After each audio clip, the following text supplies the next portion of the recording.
তীরে শোনা যায় হাসেম মাঝির মধুর গানের সুর, ঢেউয়ের তালে সে সুর যেন ছুটে যায় বহুদূর।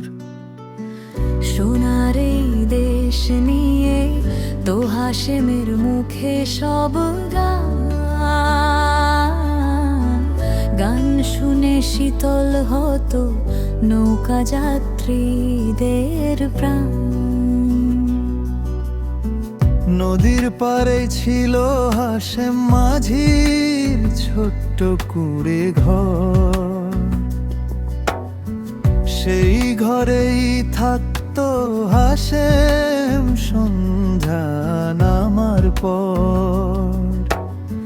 মাঝির সঙ্গী নামে ছিল শুধু উঠোনের নিম গাছ, গাছের নিচেই কাঁদত প্রহর হয়তো হাসেম নিরাশ। সাঁঝের পরে টঙে বসে মাঝি দেখতো নদীর তীর, ঝোপের থেকে ঝিঝির আওয়াজ আসতো ঝিরি ঝিরির।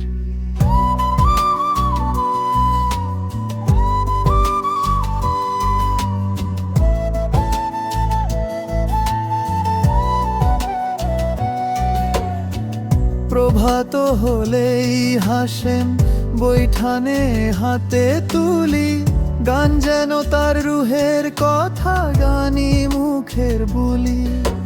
কত যাত্রী যে মুগ্ধ হলো হাসেমের গান শুনে, সংখ্যা সঠিক যাবে না বলা, শেষ করা যাবে না গুণে।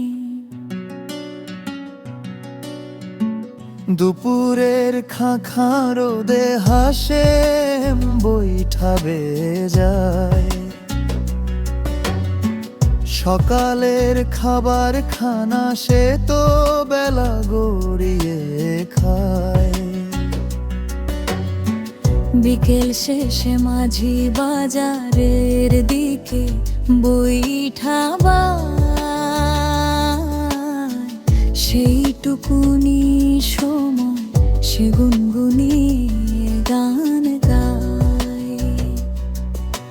সাঁঝের বেলা ফিরে হাসেম তারি ছোট্ট ঘরে, নৌকা খানা দোলল খায় মৃদু ঢেউয়ে, বাঁধা থাকে তীরে।